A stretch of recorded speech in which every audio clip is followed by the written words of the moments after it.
If you weren't allowed to work more than 4 to 5 hours per day and you had to hit the same goal, here's the key question. What would you focus on during the day?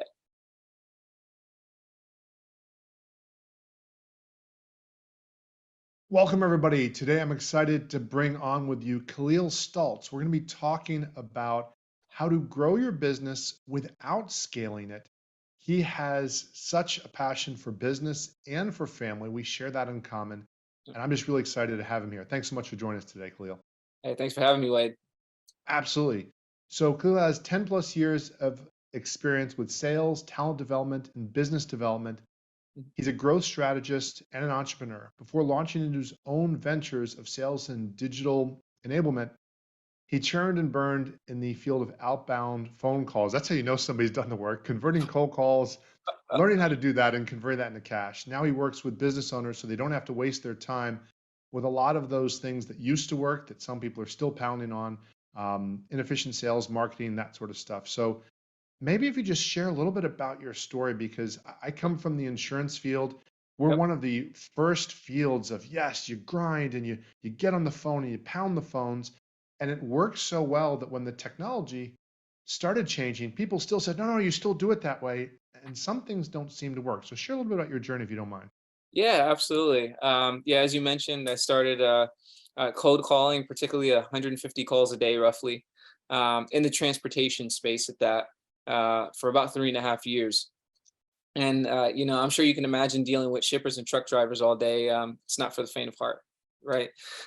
So if there was an equivalent to sailors, as they say, like a sailor's mouth and so forth, it will be a truck driver. So, but did that for 3.5 years straight, built a book of business, and basically what we're talking about, enterprise level sales in order to be successful, penetrating accounts with large level companies, to provide shipping and transportation services. So, and the interesting thing about that, I'm sure you can imagine tons of competition out there in that space, but not just externally, but also internally. So about out of 100 sales reps in the office, I ended up, performing in the top, 3% out of the office, in terms of amounts of accounts closed. One of the ways I did that, I kind of had an epiphany, if you will, thinking, okay, there's a ton of competition internally. And what I mean by that is, only one sales rep can prospect a company at a time. So if it's tagged in the system, somebody else has got it for X amount of time to try and close it. So you can imagine, Walmart's taken for, as a shipping client, Amazon is of course taken, so you kind of got to get creative to kind of find your slice of the pie. So I started thinking, I was like, okay, I'm getting fed up trying to, close a big fish, as they say. Not only dealing with, and talk about, external competition. Your external competition is the shipping company they've been using for the last 15 years, right? How do you wedge that apart to get a piece of the action, right? So I started thinking, what is the most effective way that I can kind of increase my reach without working more hours? Because, at the time when I started this, I literally started this job 3 days after my wedding. So new family. In 2013. And on top of that, it turned out that we got married and pregnant on the same day. So a lot of life changes, a lot of things coming up that you're like, okay, you start building a different perspective, as I'm sure you can imagine. So I'm like, how can I get more done without, spending extra office hours having to prospect? And that's what it takes. So I came to the conclusion, I was like, you know what? There are other companies out there that already have the clients that I'm trying to work with, which that helps me get around the problem of my peers inside my company who already have these accounts, and they need what I do. The company I was with, we were very good at sourcing trucking service providers, more than most companies were. We had a vast network. So and you had a ton of other transportation companies who had an overflow from their clients they couldn't handle themselves. So I was like, why don't I just prospect what looks like my competition? Because they got all the clients I want. They've already closed them. They already got the relationships with them. Don't have to go through that. And they're like hungry to find a way to keep their client happy. Leverage, right? So that's kind of what started my journey, kind of in that pathway. Okay, how can I get more out of what I'm already doing? And as opposed to calling prospects, I started hunting for partners. So transition from there, I became a sales trainer at the company, went on to insurance myself. I was with Liberty Mutual for a few years. Out of 1,000 sales reps in the Orlando office, roughly, I was performing in the top 30. So again, top 3%. And then I went on to become an entrepreneur, got the entrepreneurial bug, right? Wanted to build something for myself. So my first attempt at being an entrepreneur was to try and buy a $7 million trucking company, which is a really cool story in of itself. Ended up not being able to buy it regularly. I tried to get a credit partner. I'm sure you can imagine, after leaving my job, didn't have $1 million in the bank. Go figure, right? But it turned out that the business owner had a divorce and a non-compete legal battle back to back, which made, the business unfundable. Banks don't like that for whatever reason. Go figure, right? So I was able to help financially re-engineer the company, though, to add $880,000 back to the net bottom line as cash without any additional new sales. Just even if the company stayed stagnant, it would have netted an additional nearly $1 million just from those few changes and tweaks that I made. So I went on from there to take an equity stake in a digital marketing company. Key note there, I didn't necessarily come up with the concept of this company. I took an equity stake in one that was already existing. And one of the main ways I grew it, I was kind of boots on the ground, growing it for the most part from where it was myself, on the sales calls. I was creating the marketing channels, the whole nine. And again, I kind of had a aha moment. I was like, wait, hold on. How can I, what if I could sell someone, quote unquote, and it had a residual return on my effort, right? Because traditional sales is like, okay, great, I closed someone today, but your P&L is like, what have you done for me lately? Today's a new day. So I went back to my original idea. Why don't I start focusing on getting channel partners, right? Resellers, right? People who have a pool of my ideal clients, same concept, but they're missing the value add that I provide, and they can just interject it into a pool of already buying individuals, right? The best buyers when already buying. So I did that, and within about 4 to 6 months of implementing that, we grew 240%. And I was on less calls. So that's kind of where that idea came from, if you will. Growing without scale, as I love to call it. Right, most people grow just by traditional sales and marketing. I got to pay for more marketing to acquire a new client, but then if I get more clients, I got to pay on the back end for more fulfillment. So now you have 2 additional costs to acquire a client, whereas plugging into what's already existing is a far more profitable method. So that was kind of the high level what kind of led to that thought process, if that makes sense. Awesome. I like, it reminds me just the saying, measure twice, cut once. Yes. The idea of just kind of looking at things first. Most business models that I found, if they scale very quickly, they can die very quickly. Yes. And if they're steady with renewals, there's, a repeat income, residual income, whatever you want to call it. Usually there's some sort of fulfillment overhead. And so you're not taking, a huge percent. So for example, if you're a coach, you can say, I'm going to charge for my coaching services, and other than the 3% credit card fee, roughly, you can keep all of it. And it sounds great, but then you say, okay, that's not all that scalable. There's a few people that have learned how to really scale it, but for the most part, that's not that easy.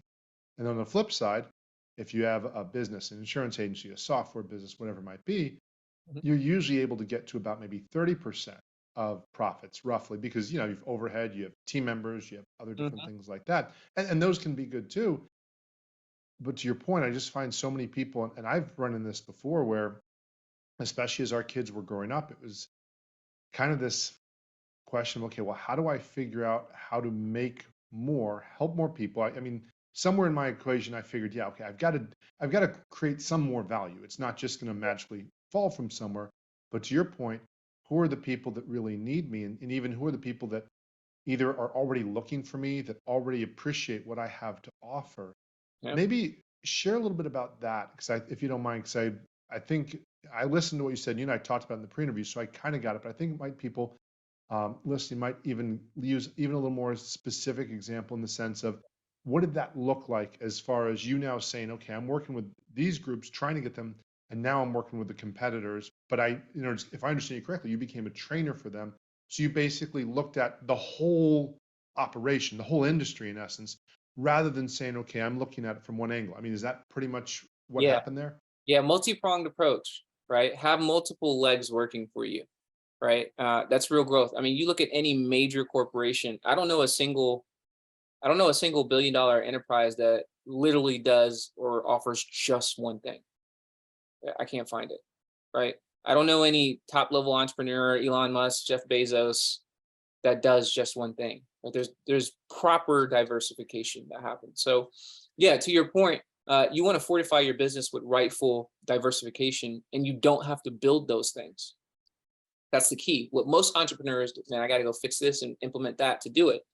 When really, whether partnering for or acquiring a business that does it is a far more effective solution. Way less risk, way less time and effort. So yeah, to answer your question, kind of, I had to kind of think about it, and thinking about it from this perspective. Who is my ideal client already buying from? Right, that's complementary to what I do. I'll give you an example. Right, most people understand what a realtor does. Help someone either buy or sell a home. Right. So think about the ideal client of a realtor. Typically speaking, if they're engaging a realtor, there are other buying decisions that are at play. Home insurance, right? Maybe furniture, right? Maybe they need a new lawn care service, right? We can go down the line of all the things that you have to buy when it comes to either selling your home because you got to go somewhere else, right? Or buying a home, right? So when you break those down, you start to realize who your potential circles of influences are, right? That already have your ideal clientele. And you begin to create relationships for a value exchange to say, hey, look, there's a profit center that we both can maximize together without any extra work.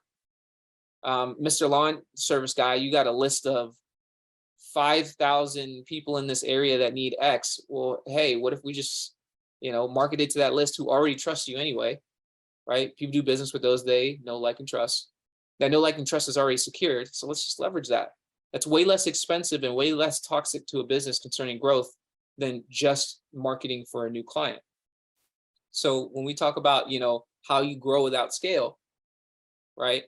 There are areas of opportunity that you can drive growth without the necessities of scaling because you're leveraging something else that's already in existence. So you can get the upside from an asset without necessarily the responsibility of said asset through partnership. So that's kind of the thought process. Think about who your ideal client either buys from now. Think about what they would buy prior to engaging with your solution, who they would engage with instead of your solution, who would they engage with after using your solution. And you're going to get a web of opportunity now that becomes apparent on who you can approach for something like this. And yes, even competitors. I've actually found that people on the surface who are my competitors have been the best circles of influences that have just driven our growth just over and over again. Why? Because you might have the same realm of solution on the service, but you may either deliver it differently, or you may deliver it in very similar fashion, but you have two different price points, which is a huge opportunity because if they're more expensive than you be their downsell. Think about how many people they're turning down because they can't afford them, that they can just shoot right over to you at a profit share. The inverse, you have somebody who's less expensive. How many people are you turning down because of price? And you can and they wanted to move forward. They love the idea of your product, your service. They built a rapport with you, and you can say, well, we have another solution, right? Yeah, there's so much power to that. I know I've watched in the insurance industry, gosh, I think it was late 90s, I think it was the McCarran-Ferguson Act, where banking and insurance could basically get into each other's business before they couldn't. Yeah. And I've watched some of them do it, and some do it with success, but for the most part, if you want every piece of the pie, then nobody's going to send you any business. Yeah. If you say, I want everything, whereas if you say, look, I do this, but I help, like you said, if somebody's doing the lawn, well, somebody's going to do the pressure cleaning. Now that's not the same. Yeah. It's not a monthly business, but something else. Somebody's going to do the rodents, the Yes. whatever it might be.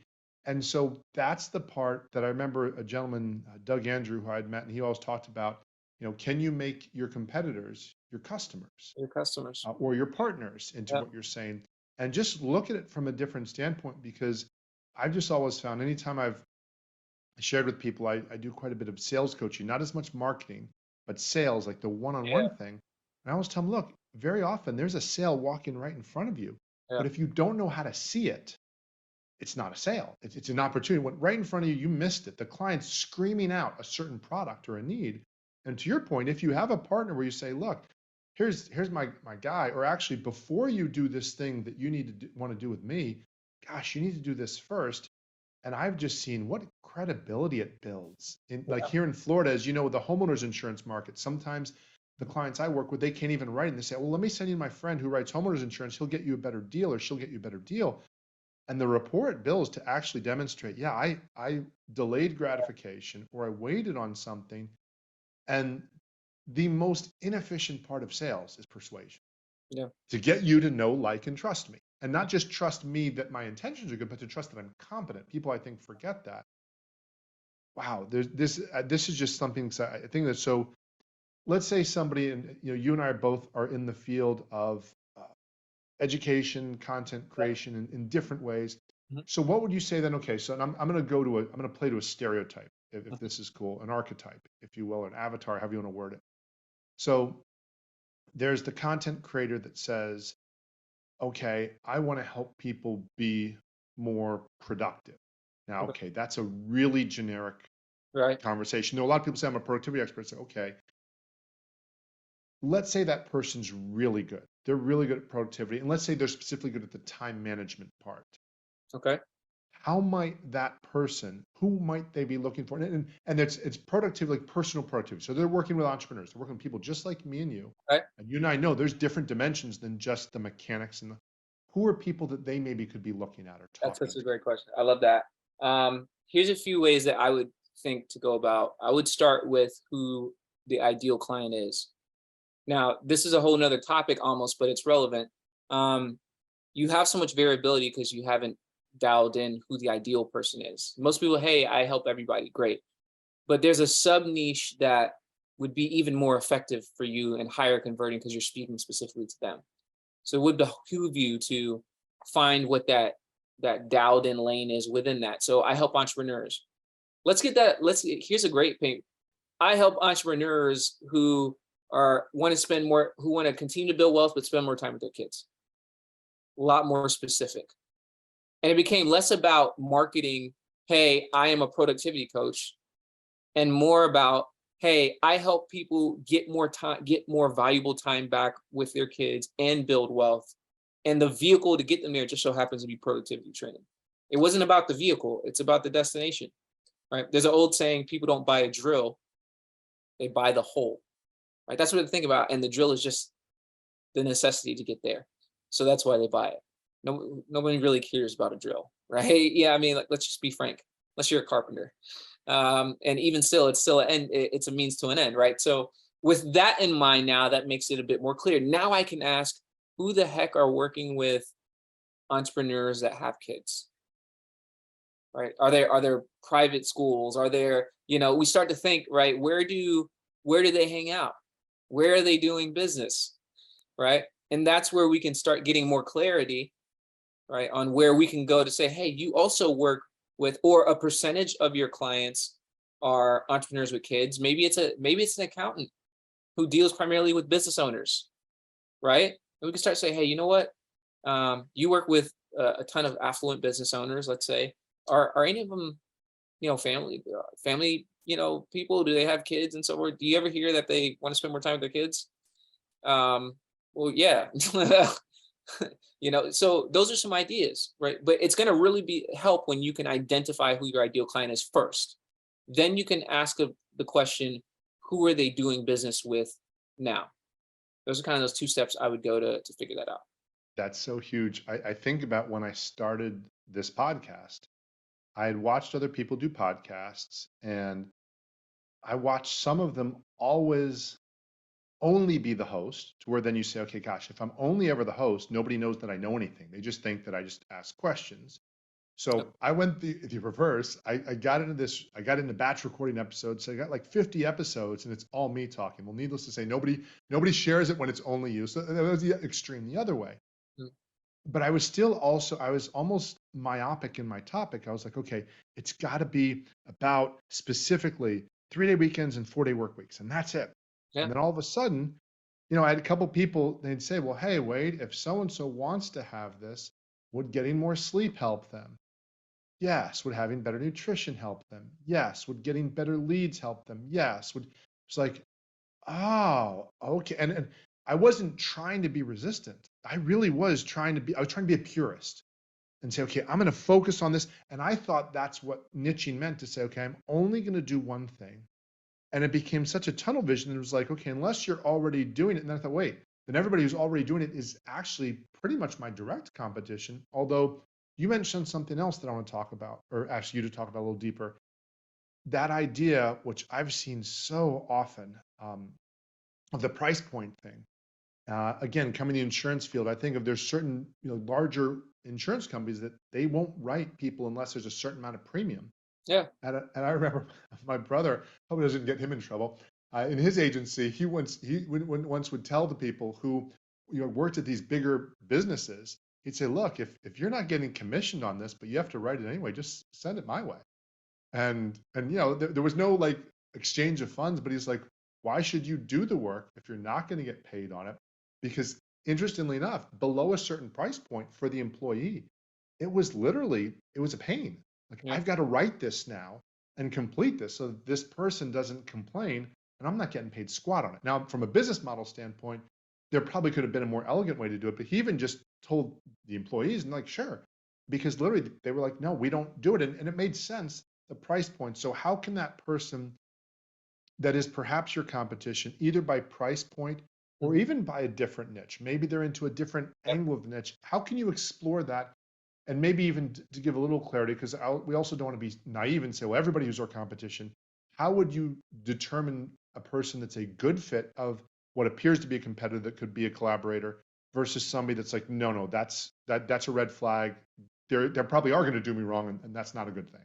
Yeah, great question. So a few things.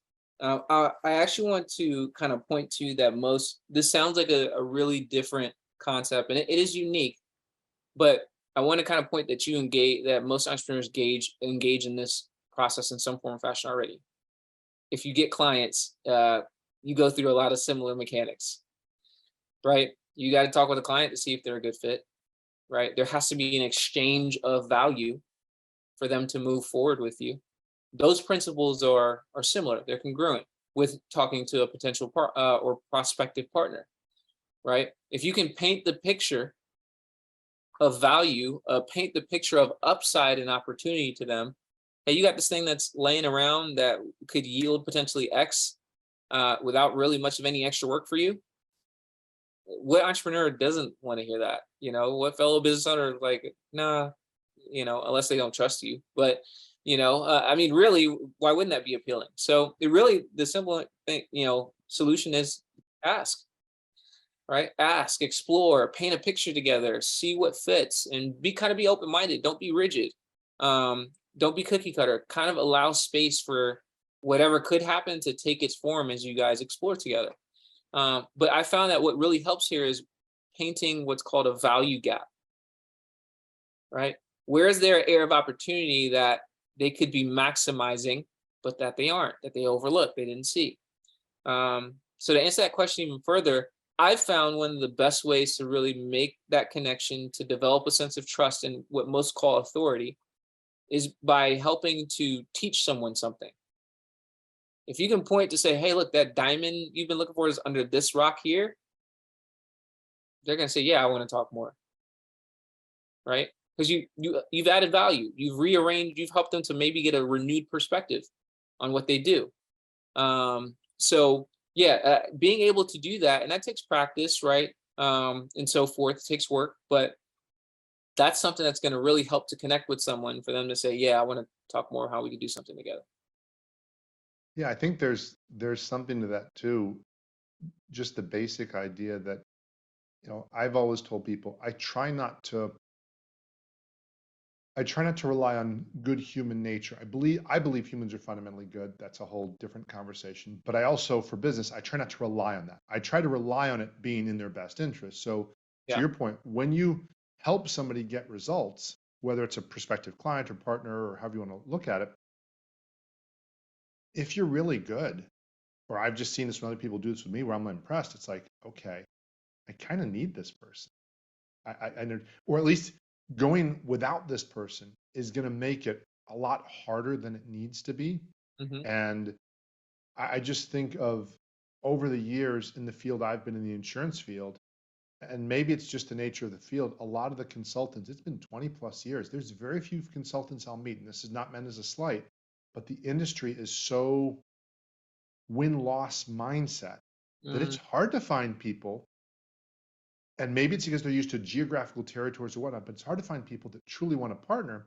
Whereas when I talk to more digital entrepreneurs, maybe it's because we all think that the entire planet is our marketplace or whatever it is, that we're almost more like, yeah, dude, I got to reach more people. And so I'll talk to somebody who's in my space or seems to be in my space. And yet, to your point, I look at, this idea that we want to help everybody. And you and I both know, of course, if you try to help everybody, you almost end up helping nobody because then nobody knows who you're trying to help. Kind of like when the example I once heard was if somebody's on the floor and you say somebody call 911 versus you do. you you call 911. Okay, now we know who's supposed to call 911. You get me the hot water, 10 blade. I used to watch Grey's Anatomy with my wife, whatever it is, which is great.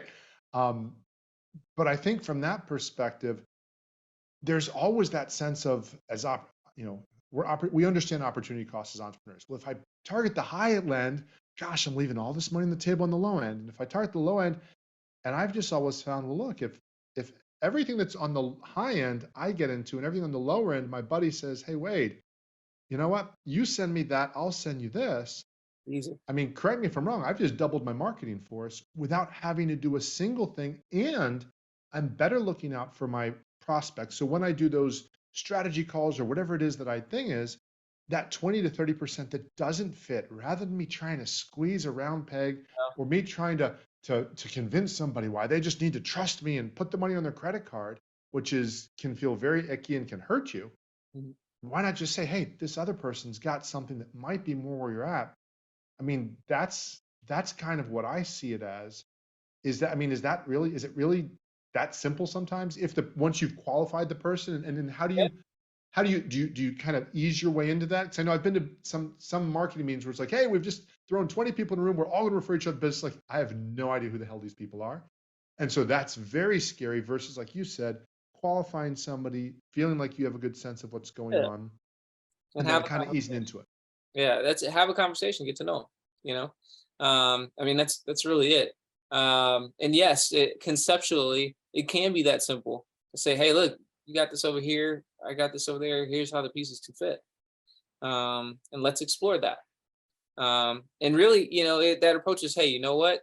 I'd love to, I do this, you do that. I want to find areas of opportunity that's not currently in one another's wheelhouse.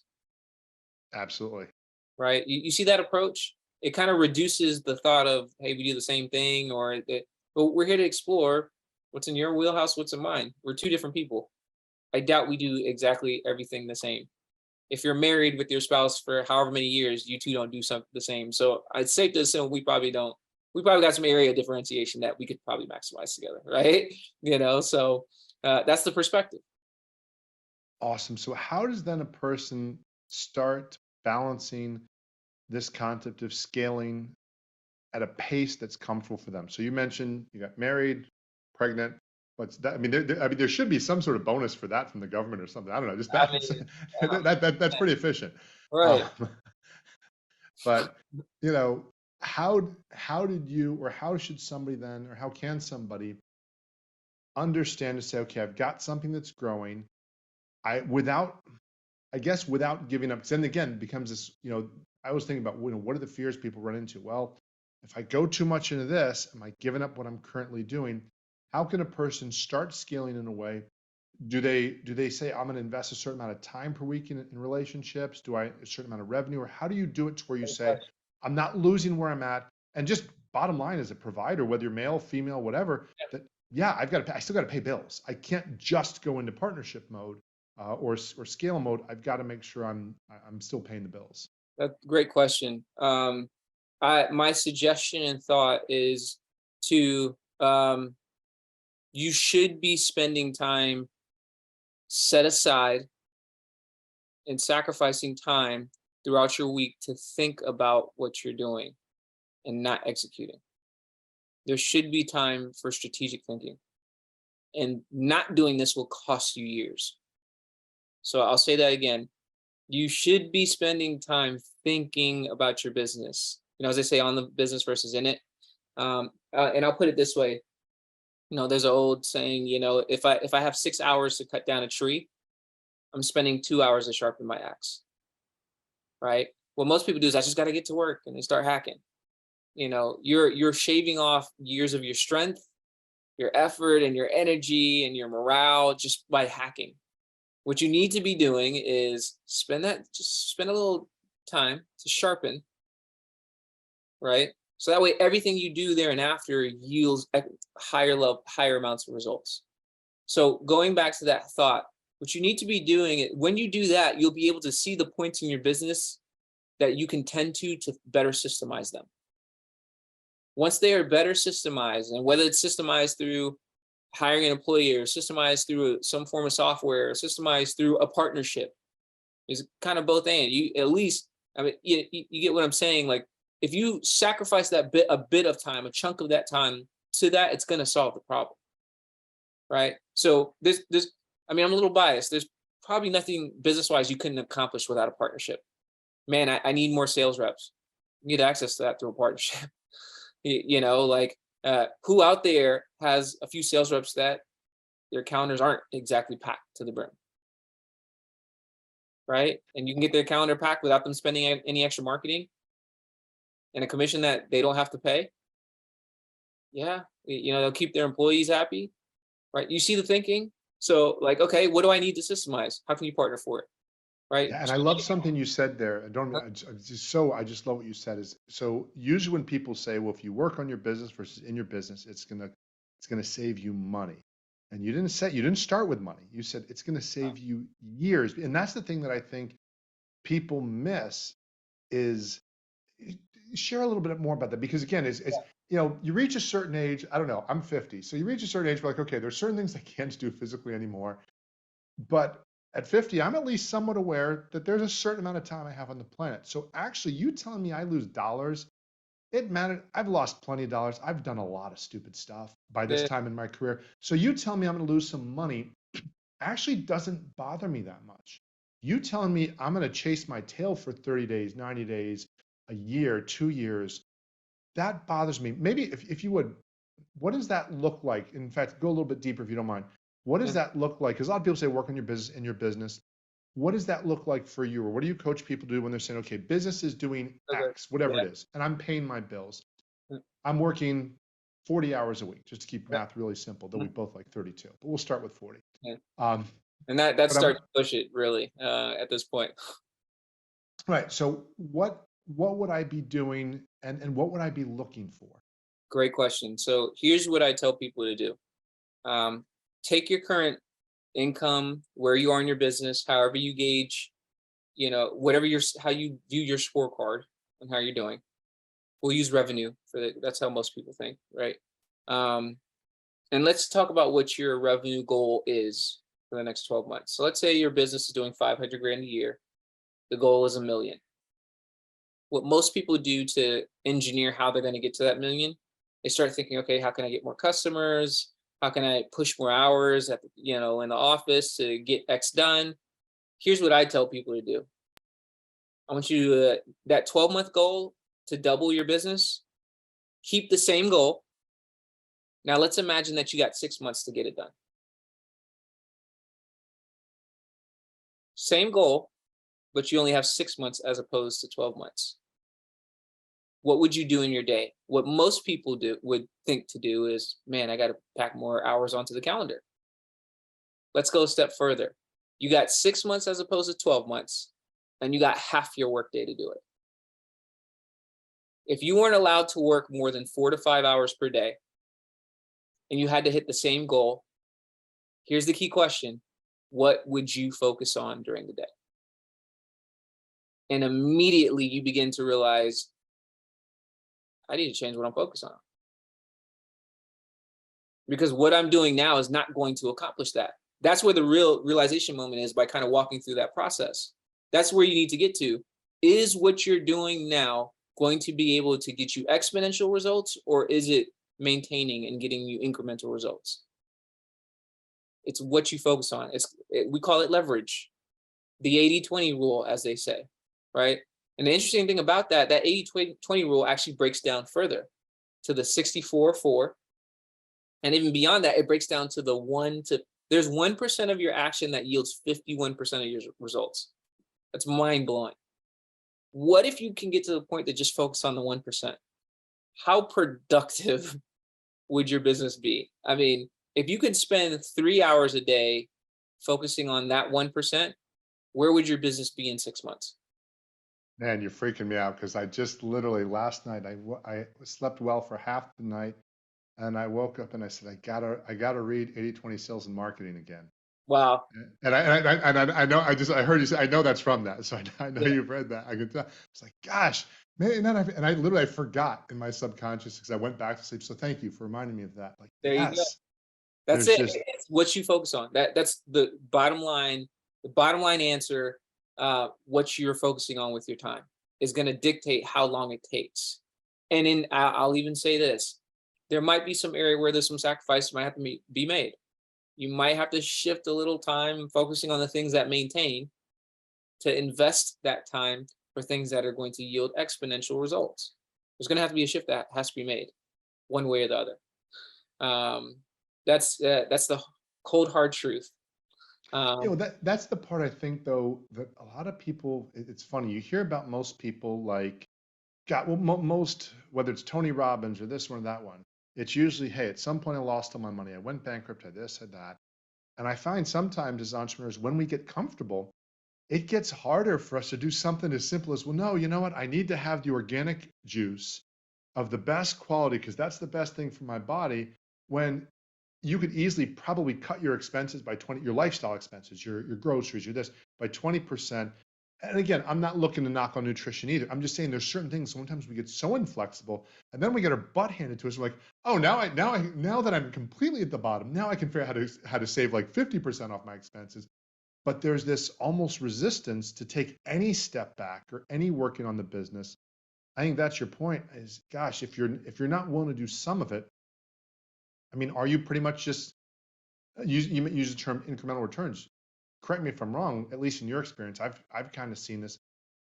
And the word condemned is a strong word because it's not condemned if you're doing abundantly, that's fine. But you're destined yeah, to not really grow much more because you're not willing to. You're saying, okay, I want the 1 to 2 to 3% returns. You got your money all in CDs, and you're like, well, how come I'm not making 10% in the market? Well, it's never going to happen. It doesn't mean you got to get a Bitcoin, yeah, but there's got to be something you do different.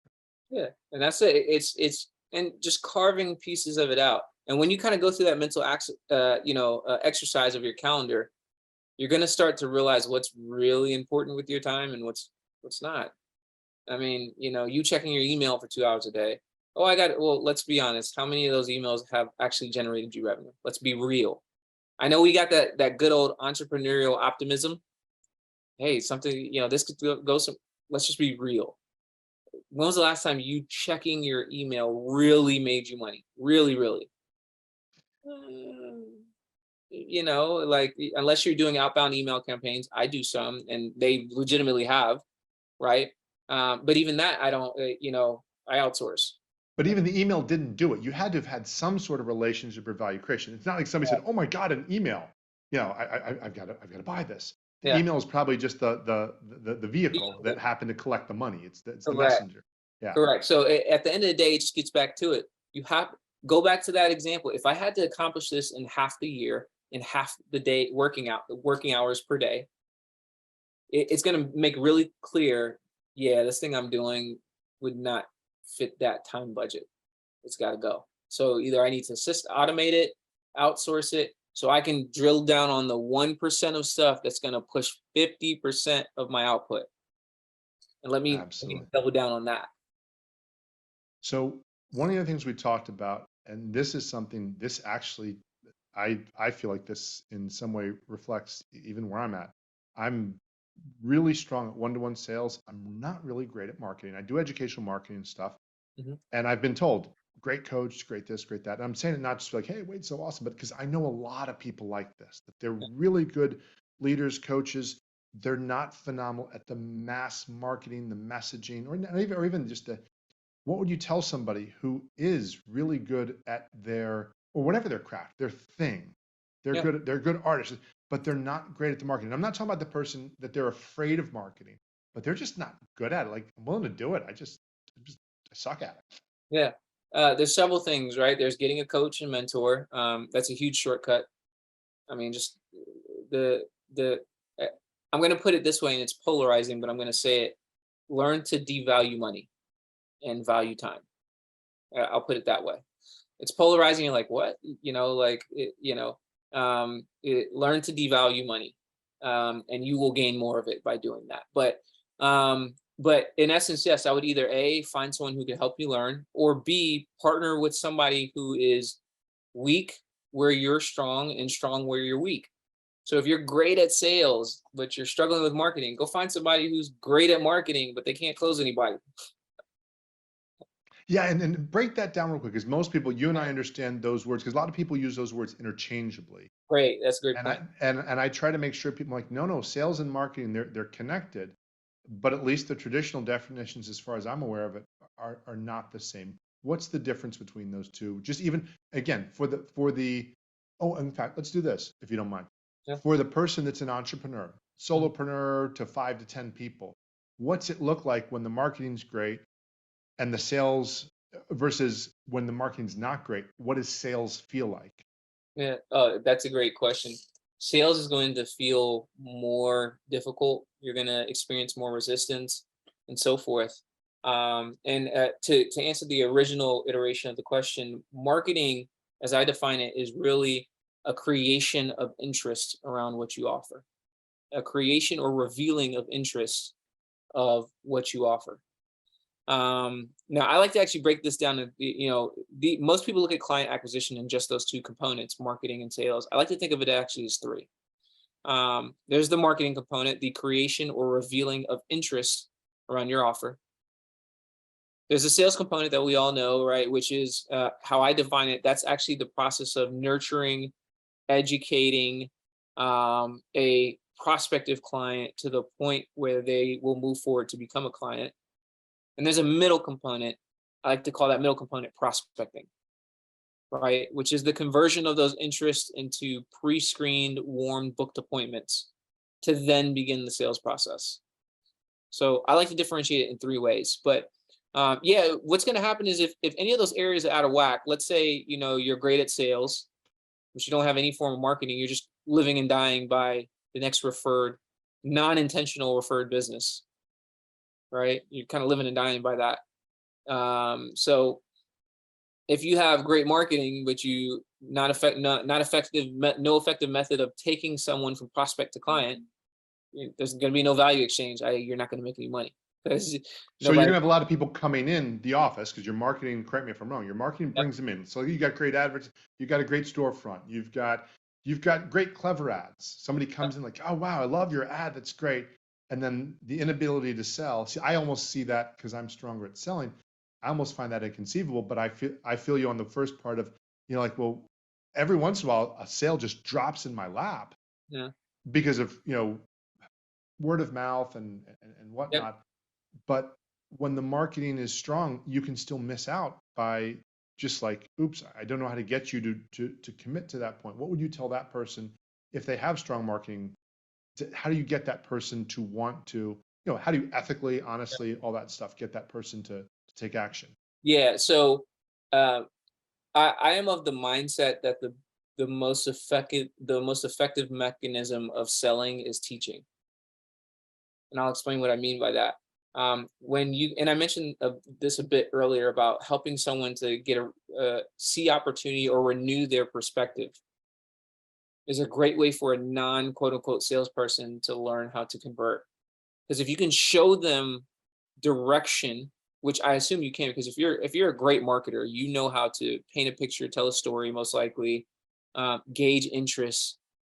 There, you can almost look at it as a continuation of that process, and just articulate, right?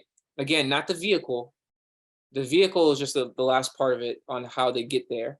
But it's really about where they are, where they want to go, right? And what they've been missing and making clear on why they've been missing it and that they no longer need to miss out on it. And if you can articulate that, which again, if you're a strong marketer, you kind of get these, you already have these principles at play in your arsenal, right? Articulation, maybe you're a great copywriter, whatever the case is, you can articulate effectively if you're a great marketer in some form or fashion.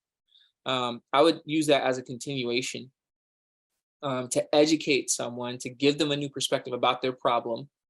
And when you've impacted them that way, to then say, here's how we get that solved becomes a natural next step to get them to convert. So that's that process. And even on the flip side, right? You're a great salesperson, but struggling with marketing. You're at the home front of where the real source of great marketing comes from. In actuality, the greatest source of marketing is feedback from your clients, right? You're already talking to them if you can sell, right? At some level, even if it's by a referral, you have the ability to ask them, hey, why the heck did you sign up with me? That's going to give you all the ammunition you really need to get started on great marketing, because now you can speak to something specific. Because anyone else that feels like that client, it's gonna latch on, right? So my answer to you, if you're someone who's strong in sales but maybe struggling in marketing, get feedback from your clients. Ask them, hey, what led you to look for this thing in the solution in the first place? What was that life event, that trigger that started you on your buying journey, right? What got you in the funnel, quote unquote, right? Top of funnel. Okay, who else were, let's be honest, I'd love to know, who else were you looking at when you were kind of considering working with whomever? Why did you go with me? Not anybody else. Why the heck did you go with me? Now now it's an open book test. You don't have to guess marketing after that. You keep replicating that, you keep hearing back from more clients, etc. You're gonna have a pretty good idea on why people are working with you. And now you put that message out. That's gonna help you with your marketing.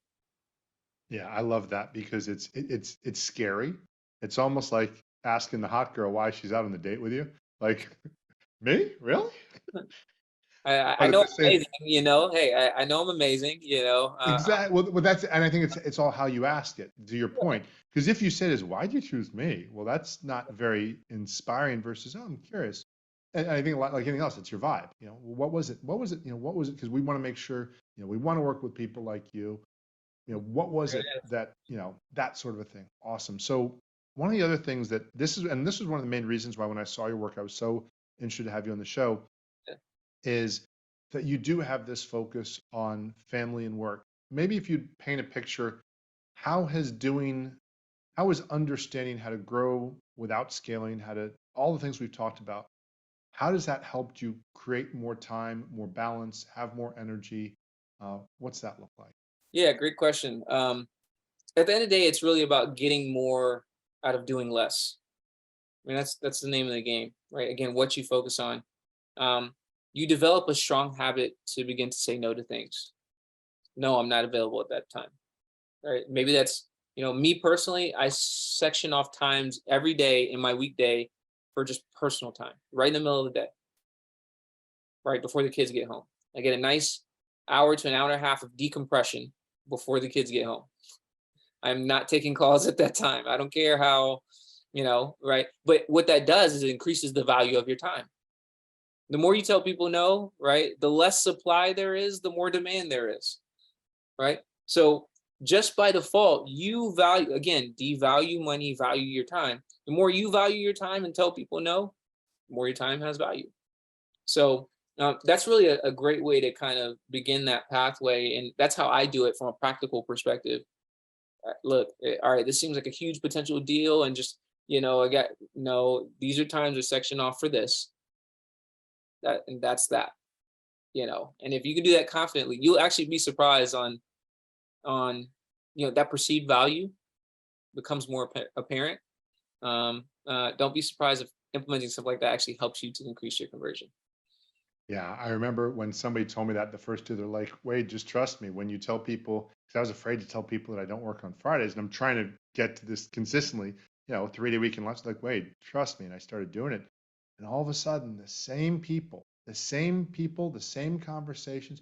Hey, Wade, I know you're busy. Hey, Wade, wow, I know your time's. They would literally say those words. It almost sounds like voodoo, Yeah. but they got it like because it was just that thing of okay, I don't need the money. I do need money in general, yes, but I'm not gonna. To your point, I'm not gonna take off of what's important to me. And I love the part of having time before the kids come in to decompress because I found if I don't decompress, then at least for me, that was the first what 5 or 6 years after we had our first child. I stopped doing the things that were fun and just I figured, okay, I'm going to be super dad. I'm going to Yeah. always be present. Yeah, working from home, always be present. Yeah, not a great formula, by the way. When I finally started getting Fridays when they were at school, and I'd go to the beach and I'd do my volleyball and Yeah. get to hang out with my guys and I'd decompress, and then come in. It's like, okay, now I'm ready for you. You're not like a stressor for me. Yeah. So, I definitely don't agree with this model that we're just forced to subscribe to, which is I got to work 8 hours, and the more and more in hindsight, I really think it's nonsense, and it's just not. It literally doesn't make sense. The majority of my working hours are supposed to be, but I'm supposed to be a good dad. How does that work? That I don't. Yeah, it just. I mean, you really have to say, look, this time is for that. I need time for rest. Right? We all don't have to be Elon Musk, right? And work 120 hours a week, but I mean, really, I mean, even things that I do now, like I'm starting to section off completely, and Mondays. So I'm crunching down to like 3 day week kind of thing. I might take 1 to 2 calls, but those are like consistent partnership calls, more, yep, strategic thinking calls, 1, 2 max. But I spend most of that day listening to educational content and playing some video games. So like there you time go, I get man. this, but it's amazing how much my net worth is consistently increasing, skyrocketing, and I'm working less and less. Most people think it's the other way around. When I get here, then I can section off my time. No, it's choosing to section off your time is what's going to get you there. Uh, Absolutely. so yeah, That's so cool. Good man. That's so awesome. And thanks for sharing that. Cause yeah, and even the 3 day weekend is it's a concept. Nothing says you have to work 4 days, 8 hours. It's an idea. Just say, okay, in essence, the theme of it is make time for life and whatnot. But certainly the more, even over the summer recently, I've allowed yeah, myself to more flow with the family schedule. I can still be fully present for the kids. And then sometimes, yeah, as their schedules have changed, then okay, maybe I'll work at different times that I didn't used to work at. But yes, I can be at the beach on a Wednesday morning if that's what I want to do. And like nobody's gonna take me away. Nobody's gonna lock me up. It's gonna be okay. So exactly. thank you so much. Tell me a little bit. Where can people find out more about your work and if you want a little bit specifically about how you help people? Yeah, absolutely. So you can definitely check me out on LinkedIn. My LinkedIn URL, linkedin.com/in/growth levers, is where they can find me on LinkedIn. Yeah, and primarily most of my days now, yeah, I believe in the highest use case of your time, right? That leverage. Now at this point for me, most of my time is focused on acquiring businesses, and interjecting my skill sets into already established systems to drive growth. Um, so that's where most of my time is. I'm also taking partnership, opportunities with companies, to help them grow, improve, optimize performance. So that's where most of my time is spent now. But yeah, definitely can find more in my LinkedIn as well, and happy to have a conversation. Awesome. And where's most of your time spent outside of work? Oh man, the kids. We actually got a Disney Day Friday.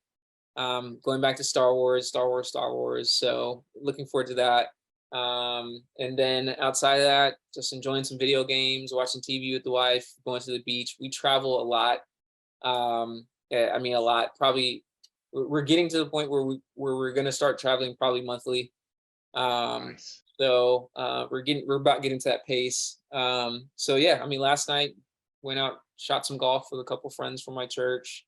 So those are all areas that kind of most of my out of business time, and learning. I do a lot of learning. Again, that sharpening of the axe. I'm bullish on learning. I mean, maybe a little unusual. I even listen to podcasts while I sleep. I mean, I'm very bullish on learning. So that's, yeah, that's where my time is spent. either recuperating and refreshing and or learning, or just hanging out. That's awesome, man. Thank you so much for joining us. I really appreciate your perspective. Just even from talking to you today is helping me realize more that I need to spend a little more time of letting the people I bring on talk more about even what's going on outside of their work, because most of the people that I'm bringing on, one of the reasons my criteria is okay, not only are they good at X, but they are actually living a lifestyle that's pretty close to what they want to be doing, or they're on that path. And sometimes hearing more about it, then you realize actually traveling frequently is not easy to balance your business, because it actually can become a stressor. It sounds like a first world problem, but it's not a problem, but it is a challenge to then say, okay, how do we make this work? How do we schedule it? How do we not tick off our clients, lose our income flow, lose our mind?